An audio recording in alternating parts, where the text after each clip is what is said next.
চলতি আইপিএলে বা এই আইপিএলে লখনৌ সুপার জায়ান্টস এবং কলকাতা নাইট রাইডার্সের মধ্যে কোন দলের ব্যাটিং এবং বোলিং সবথেকে বেশি শক্তিশালী সেটাই কিন্তু এই ভিডিওতে বলবো। তাহলে ভিডিওটি শুরু করা যাক। 2024 আইপিএলে লখনৌ সুপার জায়ান্টসও ভালো খেলছে, কলকাতা নাইট রাইডার্সও ভালো খেলছে। কলকাতা নাইট রাইডার্স 3টে ম্যাচে জিতেছে, একটা ম্যাচে হেরেছে, চেন্নাই সুপার কিংসের বিরুদ্ধে হেরেছে।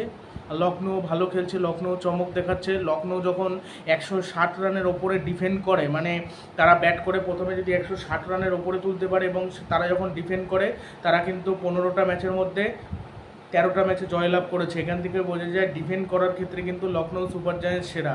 এবং এইবারের আইপিএলের যদি কোনো সেরা অধিনায়ক হয়ে থাকে সেটা আমি মনে করি কেএল রাহুল আমার মতে, মানে কেএল রাহুলের অধিনায়কত্বটাই আমার ভালো লাগছে। শ্রেয়াস আয়ারের অধিনায়কত্ব আমার সেইভাবে খুশি হচ্ছি না।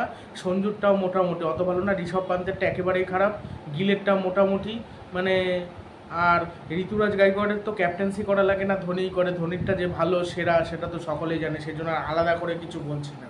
হ্যাঁ, মানে এটাই হলো। আর ধাওয়ানেরটা একেবারে খারাপ, ওই ধাওয়ানেরটাই আমার একদম খারাপ লেগেছে। ধাওয়ানের প্যাট কামিন্সেরটাও খারাপ না, একেবারে যে জঘন্য তা কিন্তু না, আমার ভালোই লেগেছে। আমার কি অনেকেরই হয়তো প্যাট কামিন্সের ক্যাপ্টেন্সি ভালো লেগেছে। প্যাট কামিন্স নিজে অধিনায়ক হয়েছে বলেই হয়তো সে নিজে ভালো বোলিং করছে। নিজে যখন মানে ক্যাপ্টেন হয় তখন কিন্তু একটা আলাদা স্বাধীনতা থেকে অনেকে সেই চাপটা সামলাতে পারে, অনেকে সামলাতে পারে না। যখন অস্ট্রেলিয়ার হয়ে খেলে প্যাট কামিন্স তখন কিন্তু চাপটা সামলে ভালো বোলিং করে, চাপের মুহূর্তে ভালো ব্যাট করে জেতায়, এটা কিন্তু প্যাট কামিন্স করতে পারে। ঠিক আছে, মানে যখন বড় শট খেলার দরকার তখন বড় শট খেলে, যখন স্লো খেলার দরকার তখন কিন্তু ডট বল খেলে। ডট বল স্লো খেলেও কিন্তু ম্যাচ অনেক সময় জেতায়, যেমন ম্যাক্সওয়েলকে সাথ দিয়ে ওই আফগানিস্তানের বিপক্ষে ম্যাচ জিততে সাহায্য করেছিল। তারপর বোধহয় সাউথ আফ্রিকার বিপক্ষেও বোধহয় সেমিফাইনাল ম্যাচে ওরকম করেছিল। অনবদ্য ক্যাপ্টেন্সিও করেছিল এবং মানে ঠিকঠাক আর কি ব্যাটিংটাও করেছিল। এইগুলো আর কি করে থাকে। এবার চলে আসি লখনৌ এবং কলকাতা নাইট রাইডার্স, এই দুজনের মধ্যে কোন দলের আর কি ব্যাটিং এবং বোলিং ভালো। আমার মনে হয় কলকাতারই ব্যাটিং বেশি ভালো লখনৌর থেকে, তবে ফিনিশিংয়ের দিক থেকে কিন্তু লখনৌটাও কিন্তু পিছিয়ে আসে না, তারা কিন্তু ভালো রয়েছে। মানে শেষ দিকে যেমনভাবে আর কি নিকোলাস পুরান প্রতিটা ম্যাচে ফিনিশ করছে টি-20 ক্রিকেটে, ওরকমভাবে ফিনিশ হয়তো অ্যান্ড্রে রাসেল করেছে কিছু ম্যাচে, কিন্তু নিকোলাস পুরানও কোনো অংশে পিছিয়ে যায় না। সেও ভালো খেলছে, কলকাতাও ভালো খেলছে, তবে কলকাতারটা একটু বেটার, তার কারণ কলকাতার অনেক প্লেয়ার ফর্মে রয়েছে। আর শ্রেয়াস আয়ারের একটা ম্যাচে দুটো ম্যাচে ব্যাটিং দেখে তো শ্রেয়াস আয়ারের ব্যাটিং বিচার করা যায় না। তবে টি-20-র ক্ষেত্রে একটু সমস্যা হয়, শ্রেয়াস আয়ারের ব্যাটিং একটু স্লো স্ট্রাইক রেটে ব্যাট করে, সেগুলো আমি মেনেই নিচ্ছি, কিন্তু তাই বলে যে সে খারাপ প্লেয়ার এইটা মানা যায় না। ওই যে স্টিভ স্মিথ, কেন উইলিয়ামসন যেরকম স্লো ব্যাটিং করে, এই শ্রেয়াস আয়ারও একটু স্লো ব্যাটিং করে। তবে 2022 সালে কিন্তু অতটা স্লো ব্যাটিং করেনি, ভালোই মেরে ব্যাটিং করেছিল। আর আমার কিছুটা হলো মনে হয় স্পিন উইকেটের একটু আক্রমণাত্মক ক্যাপ্টেন্সি নীতিশ সেনাই বেটার শ্রেয়াসের থেকে। ওই অ্যাটাকিং ফিল্ডিং সাজানোর থেকে শুরু করে তারপর ভালো ক্যাপ্টেন্সি কিছু, এগুলো তার পক্ষে সম্ভব। শ্রেয়াস আর ফাস্ট বোলিং নিয়ে ভালো ক্যাপ্টেন্সি করতে পারে, তবে শ্রেয়াস আর সেইভাবে ক্যাপ্টেন্সি করতে পারছে না, আমার ব্যক্তিগতভাবে ভালো লাগছে না। শ্রেয়াস আর কেএল রাহুলের মতনই ক্যাপ্টেন্সি করতে পারতো যদি প্লেয়ারদের সমর্থন করতো। প্লেয়াররা মার খেয়ে যায়, নারিনের সাথে কথাও বলে না, ওইদিকে মানে এটা কেন হচ্ছে আমি এটাই বুঝতে পারছি না। কীরকম যেন বোরিং লাগছে কীরকম।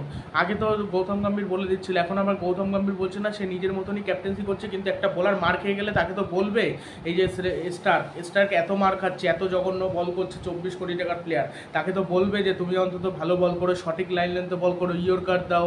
একটা ইয়র্কার দিতে আমি দেখেছি মিচেল স্টার্ক, আর প্রতিটা হয় খাটো লেন্থের বল, না হলে শর্ট বল। বাউন্সারও যে দিচ্ছে তাও না, বাউন্সারও মিসিং, সুইং করাতে পারছে না, লেগ স্টাম্পের বাইরে বল করে দিচ্ছে, ব্যাটের ডগায় বল দিচ্ছে, মার খাচ্ছে। এটা মিচেল স্টার্ক, এটা কোনোভাবে মানা যাচ্ছে না। এগুলো কি ইচ্ছা করে করছে? মানে দেখে মনে হচ্ছে কি ও এটা মানে তাকে জোর করে খেলানো হয় না, জোর করে তাকে খেলানো হচ্ছে, মানে নাও তুমি খেলো, মানে ভালো করার কোনো চেষ্টা আমি দেখতে পাচ্ছি না। সুনীল নারিন কিন্তু এবারের আইপিএলে ভালোই ব্যাটিং করছে। কলকাতা নাইট রাইডার্সের যে কটা ব্যাটসম্যান রয়েছে তার মধ্যে থেকে সুনীল নারিন ব্যাটসম্যান হিসেবে ভালো খেলছে একজন বোলার হয়ে, মানে অবিশ্বাস্য। ভেঙ্কটেশ আয়ার বা নীতিশ রানার, ভেঙ্কটেশ আয়ারকে টিম থেকে বাদ দিতে হবে। সব থেকে ভালো হয় ভেঙ্কটেশ আয়ারকে বাদ দিয়ে ওই জায়গায় নিয়ে আসতে হবে নীতিশ রানাকে, আর রমনদীপ সিংকে রাখা হোক। রমনদীপ সিং ফিনিশার হিসেবে খেলবে, আর মানিশ পান্ডেকে এখন সুযোগ দেওয়ার দরকার নেই, আংক্রিসকে এখনই বসানোর দরকার নেই। আংক্রিস 3 নম্বরে যেরকম খেলছে ওরকম খেলুক, আর আংক্রিসকে বুঝতে হবে মানে ব্যাটিং উইকেটে আর একটু বোলিং উইকেটে, স্লো উইকেটে খেলা কিরমভাবে খেলতে হয়। এখন তরুণ প্লেয়ার তো, তরুণ প্লেয়ারদের এরকম ভুল হয়ে থাকে, আস্তে আস্তেই তো শিখবে। প্লেয়ারটা ভালো, তবে 3 নম্বরে কন্টিনিউ করা উচিত আমার একটা ব্যক্তিগত মতামত। 4 নম্বরে শ্রেয়াস খেলুক, বা 4 নম্বরে যদি নীতিশ রানাও আসে, 5-এ শ্রেয়াস খেলে ভালো হবে। আসবে ওই আউট হয়ে যাবে, ওটাই ঠিক হবে। ওই ওই বল তালার খেতে পারবে না, বা কোনো ম্যাচে ব্যাটিংই নামার দরকার নেই। নীতিশ রানা যদি খেলে সেক্ষেত্রে ভেঙ্কটেশারও শেষের দিকে চলছে না, শেষের দিকে ড্যান্স করে, একটু স্লো উইকেটে ব্যাটিং করতে পারে না, প্রথম দিকে ভালো করতে পারে না। ওই একটা সেঞ্চুরি করে দিলেই তো আর ভালো প্লেয়ার হয় না। পরের বার ভেঙ্কটেশারকে ছেড়ে দেবে কলকাতা মেবি, আর রিঙ্কু সিং খেলে দেবে। রিঙ্কু সিং এক ম্যাচে রিঙ্কু সিংকে বিচার করা যায় না, আগে কীরকম খেলেছে সেটা আমরা সকলেই জানি। লখনৌ সুপার জায়ান্টস এবং কলকাতা নাইট রাইডার্সের কিন্তু ম্যাচ রয়েছে রোববার দিনকে দুপুর 3:30 থেকে ম্যাচ রয়েছে, এবং এই ম্যাচে কিন্তু দুই দল মাঠে নামবে কলকাতা ইডেন গার্ডেনে। মানে লখনৌ কিন্তু নিজেদের ঘরের মাটিতে খেলবে না, মানে অ্যাওয়ে ম্যাচ খেলবে। এবার কলকাতা এবং লখনৌর মধ্যে বোধহয় 3বার খেলা হয়েছে, 3বারই কিন্তু কলকাতা হেরেছে। 2বার তো কলকাতার জেতা ম্যাচটা হারলো, একবার 2 রানে একবার 1 রানে। ওই 2বার কলকাতা জিতে যাচ্ছিল, 2বারই রিঙ্কু সিং ভালো খেলেছিল।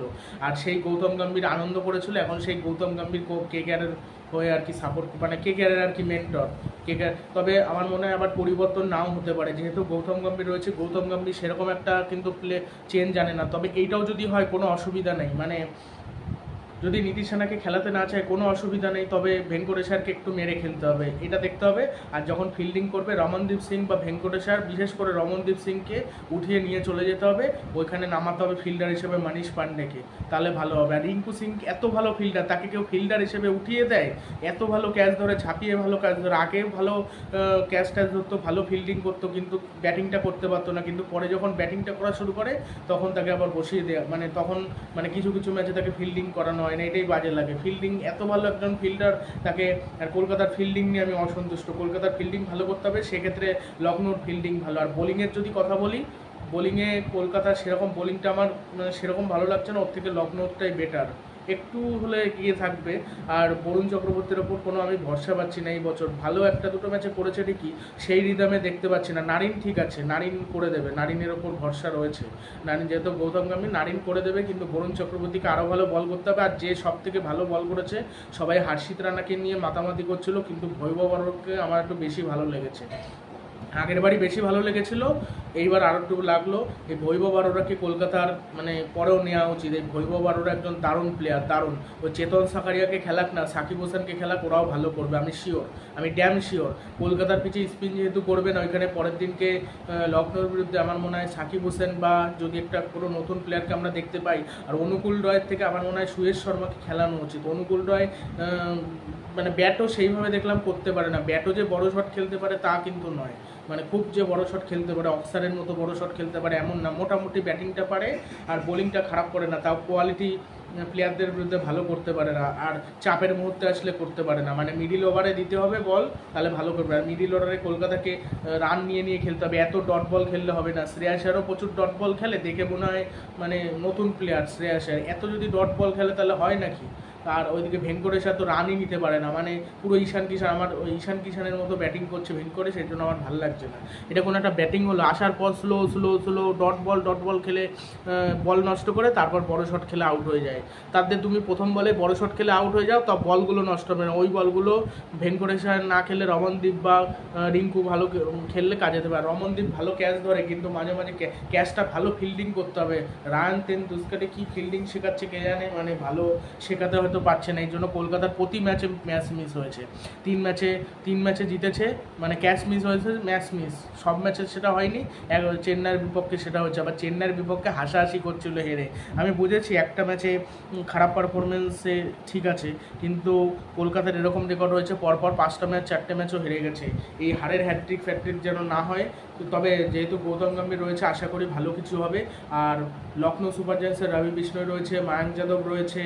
মায়াঙ্ক যাদব কিন্তু ভালো বল করছে, তবে কলকাতার বিরুদ্ধে খেলতে পারে নাকি সন্দেহ, বা তার আগেও লখনৌ ম্যাচ রয়েছে নাকি আমি জানি না, যদি থাকে সেখানে খেলবে নাকি জানি না। তার কারণ লখনৌ মায়াঙ্ক যাদব কিন্তু চোট পেয়েছে শোনা যাচ্ছিল। মহসিন খান ভালো বল করছে, ইয়াশ ঠাকুরও মোটামুটি ভালো বল করেছে। মহসিন খানেরও বোধহয় চোট ছিল, এই জন্য ইয়াশ ঠাকুর খেলেছিল। ইয়াশ ঠাকুর কিন্তু 5 উইকেট নিয়েছিল, এবং তার বাবা নেই এখন, মৃত তার বাবা, সেই জন্য সে তার বাবাকে উৎসর্গ করেছে। তার কারণ সে অনেক কষ্ট করে ক্রিকেটার হয়েছে, তার বাবা আর কি তাকে সাপোর্ট করেছিল তাকে, সেই জন্য সে আর কি তার বাবাকে সমর্থন করে, এবং তার প্রথম ম্যান অফ দ্য ম্যাচের পুরস্কার কিন্তু উৎসর্গ করেছে, মানে তার বাবাকে। এটাই। এবার আমার মনে হয় জশ ঠাকুরের থেকে মায়াঙ্ক যাদবের বল খেলাটাই কলকাতার জন্য সমস্যার বিষয় হবে। তবে দেখা যাক দুই দলের মধ্যে কোন দল। ফিল্ডিং লখনৌ এগিয়ে, বোলিংয়ের দিক থেকে লখনৌ এগিয়ে, ব্যাটিংয়ের দিক থেকে কলকাতা এগিয়ে। তবে কেএল রাহুল ফর্মে নেই। কেএল রাহুল কিন্তু কেকেআরের বিরুদ্ধে খেলতে ভালোবাসে, যখন পাঞ্জাবে ছিল তখনও ভালো খেলেছে, লখনৌর হয়েও ভালো খেলেছে। ডি কুক ভালো খেলে, কলকাতার বিপক্ষে 140 রানের ইনিংস খেলেছিল 2022 সালে। ওই ম্যাচে কলকাতা 2 রানে হেরেছিল। রিঙ্কু সিং দারুণ ইনিংস খেলেছিল। শেষ নারিনও ওই ম্যাচে বোধহয় একটু ব্যাটিং করে দিয়েছিল শেষের দিকে। হ্যাঁ, আর গৌতম গম্ভীর নারিনের কাছ থেকে পুরোটা নিতে চাইছে, তাও চেন্নাইয়ের পিছে তাও তো 24 রান করে গেছে। অন্তত স্টার্টটা তো ভালো দিয়েছিল, মানে একটা উইকেট পড়ে গেল। কলকাতা মানে ওপেনিং জুটি নিয়ে একটাও ফ্লপ খায়নি, প্রতিটা ম্যাচে ভালো করেছে। প্রথম ম্যাচে শুধু খেলতে পারেনি, আর প্রতিটা ম্যাচে মোটামুটি শুরু স্টার্টটা ভালো হয়েছে। মিডিল ওভারে বাজে ব্যাটিংয়ের জন্যই সিএসকের বিরুদ্ধে হারলো। তবে লখনৌর বিরুদ্ধে ওরকম হবে না। আর চেন্নাইয়ের মাটিতে আর খেলা নেই কলকাতার। আর যে কটা খেলা হবে কোনো স্লো পিচে হয়তো খেলা হবে না। লখনৌর সাথে কলকাতা যদি খেলা থেকে থাকে লখনৌর মাটিতে আবার দ্বিতীয় ম্যাচ, তাহলে একমাত্র স্লো পিচে খেলা হবে। আর ওয়াংখেড়ের পিচ ব্যাটিং পিচ, কলকাতার পিচ ব্যাটিং পিচ, তারপর হায়দ্রাবাদের মনে হয় খেলা রয়েছে, হায়দ্রাবাদের পিচও ব্যাটিং পিচ। এবার যদি সেটা স্লো করে দেয় সেটা আলাদা ব্যাপার, তবে ব্যাটিং উইকেটই মনে হয় করবে। সেই জন্য মানে কলকাতাটায় ভালো লাগছে। একটা ম্যাচে হারতেই পারে, তাই বলে তো ট্রল করার কিছু হয়নি, সেটাই মানে। আর লখনৌ নিকোলাস পুরানকে আটকাতে হবে। তবে এই নিকোলাস পুরানকে ঠান্ডা করার জন্য সুনীল নারিনই যথেষ্ট। একবার টি20 ক্রিকেটে মেডেন ওভার দিয়েছিল, তাও আবার সুনীল নারিন এই নিকোলাস পুরানকে। অবিশ্বাস্য ব্যাপার। এই আইপিএলে মনে হয় সব থেকে বেশিবার মেডেন ওভার দিয়েছে নিকোলাস পুরান না, সরি, নারিন 30 বার মেডেন ওভার করেছে। অবিশ্বাস্য, দারুণ দারুণ, জাস্ট কোনো কথা হবে না। আর সবাই নিজেদের ঘরের মাটিতে পিচ বানায় নিজেদের মতো, আর কলকাতা নিজেদের ঘরের মাটিতে পিচটা বানাতে পারে না নিজেদের মতো। কি সিকিউরিটির সাথে সমস্যা, এই জন্য কিছু করার নেই। এই জন্য মানে হোম কন্ডিশনই যদি না পায় তাহলে আর জিতবে কী করে। এখন ওর মধ্যে থেকে জিততে হবে, চেস করতে হবে কলকাতাকে। আর প্রথমে ব্যাট করলে বড় রান করতে হবে। তবে চিন্তা নেই, কলকাতার পিচে ব্যাটিং উইকেটও যদি করে অসুবিধা নেই। প্রথমে ব্যাট করলে বড় রান হবে, কেন 4 ছক্কার বন্যা হবে, ও কোনো ব্যাপার নেই। আর স্লো উইকেট করবে না, ব্যাটিং উইকেট হবে, নাহলে স্পিন উইকেট হবে। তবে স্পিন উইকেট মনে হয় করবে নাকি সন্দেহ, আমার ডাউট আছে।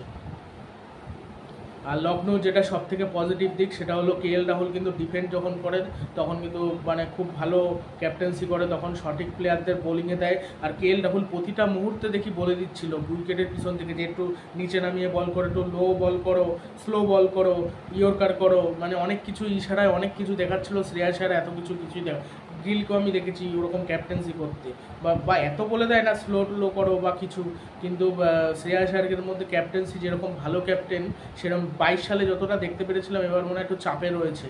22 সালে নিজের স্বাধীন অনুযায়ী করেছিল, এই জন্য খারাপ করেনি, ভালোই করেছিল। সেবার হেরেছিল, ভালো টিম ছিল না বলে হেরেছিল।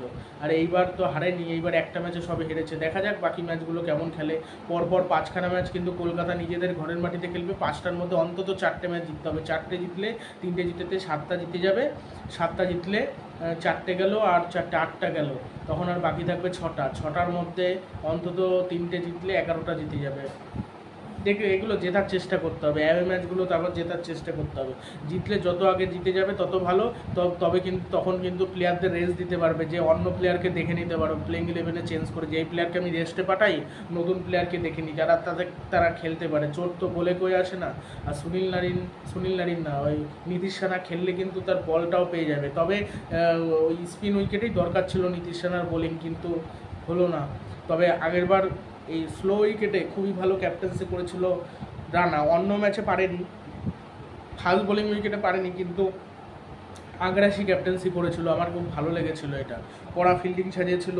তুমি স্লিপ দিচ্ছ না, স্পিনার দিয়ে বল করাচ্ছ, একটা দুটো তুমি স্লিপ দিচ্ছ না। স্লিপ দিলে কিন্তু অনেক সময় চাপে পড়ে কিন্তু আউট হয়ে যায়। বল একটু স্পিন করালে কিন্তু ব্যাটের কানায় লেগে হাতে চলে আসে। এইগুলো তুমি করাচ্ছ না, মানে স্পিন উইকেট। এইগুলো আমার সব থেকে খারাপ লাগলো ক্যাপ্টেন্সি, মানে শ্রেয়াস আয়ারের। আর শ্রেয়াস আয়ারকে বড় বড় হিট করতে হবে। এগুলো কি মানে কি ব্যাটিংয়ে, মানে 32 বলে 34, কোনো বড় শট মারার চেষ্টা নেই, ব্যাটে কানেকশানই করতে পারছে না ঠিকঠাক, রান নিতে পারছে না। তাও রানও যে 1 রানে 2 রান নেয় বিরাট কোহলি যেরকম নিতে পারে, এত ভালো দৌড়াতেও বোধহয় পারে না শ্রেয়াস আয়ার। ওটাই সমস্যাটা হয়ে গেছে। মানে শ্রেয়াস আয়ার কি চাপে রয়েছে নাকি বুঝতে পারছি না, চাপে মনে হচ্ছে রয়েছে। নীতিশ রানা আগেরবার কুলভাবে ক্যাপ্টেন্সি করেছিল, খারাপ করেছিল কিছু ক্ষেত্রে, আবার ভালো করেছিল, কিন্তু কুলভাবে ক্যাপ্টেন্সি করেছিল। আর আগেরবার তো খেলার কেউ ছিল না, এবার তো টিমটা ভালো রয়েছে কলকাতার। বোলিংও বৈভবের সাথে, আর মিচেল স্টার্ককে ভালো করতে হবে, না হলে মিচেল স্টার্ককে বসানো হবে। তবে আরও কয়েকটা ম্যাচে তাকে দেখা হবে, তারপরে যদি খারাপ খেলে তারপরে হয়তো চামিরাকে খেলানো হবে। চামিরা নতুন বোলার, চামিরা আশা করছি মিচেল স্টার্কের মতো 4 ওভারে 44-45 খাবে না। মানে কলকাতার বিদেশি এই মনি মর্কেল এই প্লেয়ারটাই ভালো করতো। আর যেই আসুক না কেন, লকি এসছে, টিম সাউথি এসছে, বিভিন্ন ধরনের প্লেয়ার এসছে, কেউ ভালো করতে পারেনি। শুধুমাত্র একটাই কারণে, মানে কিছু বলার নেই, এরকম খারাপ ডিসিশনের কারণে, খারাপ খেলতে পারার কারণে। খুবই খারাপ পারফরমেন্স, খুবই খারাপ, এত খারাপ মানা যায় না। তবে আশা করছি এই ভুল থেকে শিক্ষা নেবে, এবং শ্রেয়াস আয়ার ম্যাচ শেষে বলেছে যে আমাদের এই ম্যাচে যা যা ভুল হয়েছে, ভুল থেকে শুধরে নিয়ে আমরা পরের ম্যাচে শক্তিশালী হয়ে ফেরার চেষ্টা করবো। এটা সব ক্যাপ্টেনই বলে থাকে, কতটা কি কাজে করে সেটা দেখতে হবে। ভিডিওটি ভালো লাগলে চ্যানেলটি সাবস্ক্রাইব করবেন, এবং লখনৌ সুপার জায়ান্টসকে কারা কারা সাপোর্ট করেন সেটা কমেন্ট বক্সে জানাবেন, আর কলকাতাকে কারা সাপোর্ট করেন সেটাও অবশ্যই কমেন্ট বক্সে জানাবেন। আর আরেকটা জিনিস দেখছি আমি, KL রাহুল অরেঞ্জ ক্যাপ জেতার জন্য ওপেন করছে। তাকে তো T20 ওয়ার্ল্ড কাপে ওপেন করানো হবে না, তাকে মিডিল অর্ডারে খেলানো হবে যদি তাকে নেওয়া হয়। তখন নেওয়া হবে না শিওর, তবে যদি নেওয়া হয় তাকে সে ওপেন কেন করছে আমি বুঝতে পারছি না। আর ওপেনে KL রাহুল ফর্মে নেই, তবে কলকাতার বিরুদ্ধে হয়তো ফর্মেই চলে আসলো, সেখানে ব্যাটিং উইকেট পেয়ে গেল কলকাতার বিরুদ্ধে, সেখানে হয়তো ফর্মে চলে আসতে পারে। কেন অফ ফর্মে থাকা প্লেয়াররা ফর্মে চলে আসে। RCBর বোলাররাও তাই করে, RCBর বোলার, এটাই হয়ে যায় মূল সমস্যা। মানে খুবই সমস্যা, খুবই খুবই এই সমস্যার সমাধান করতে হবে, তাহলে আশা করছি ভালো হবে। আর গৌতম গম্ভীর পর্যন্ত MS ধোনি প্রশংসা করেছেন, অ্যান্দ্রে রাসেল বলেছেন যে অ্যান্দ্রে রাসেল মানে মহেন্দ্র সিং ধোনি T20 ক্রিকেটের সেরা, মানে সে একজন সেরা ক্রিকেটার এমন প্রশংসা করেছেন, এবং বিধ্বংসী ক্রিকেটার, এবং হাসাহাসি করছিল অ্যান্দ্রে রাসেলের সাথে মহেন্দ্র সিং ধোনি। এগুলো আগে দেখা যায় না খুব একটা, কিন্তু এইবার কিন্তু দেখতে পাচ্ছিলাম, এবার সেটাই আর কি করছিল। তবে লখনৌ সুপার জায়ান্টসের হয়ে কুণাল পান্ডেও কিন্তু খুব ভালো খেলছে। কুণাল পান্ডে আগে যখন মুম্বাইতে ছিল ভালো খেলতে পারছিল না, কিন্তু এখন কিন্তু ভালো খেলছে, ভালো উইকেট মোটামুটি নিচ্ছে, ভালো ইকোনমি রেখে বল করছে, আবার ব্যাটও করে দিচ্ছে। ব্যাটও সেভাবে করতে দেখিনি লখনৌর হয়ে, কিন্তু এই বছর কিন্তু ভালো করছে। এটা কিন্তু লখনৌর জন্য একটা ভালো বিষয়। আর KL রাহুল ভালো ক্যাপ্টেন্সি করছে, ডি কোকো মোটামুটি খেলে দিচ্ছে, শুধু KL রাহুল ফর্মে নেই, আয়ুষ বদনি সেইভাবে খেলে উঠতে পারছে না, দীপক হুডাকে খেলানো হচ্ছে না, দীপক হুডা বসে রয়েছে। আর স্টোইনিস আগের ম্যাচে ভালো রান করেছে, 43 বলে বোধহয় 58 রান।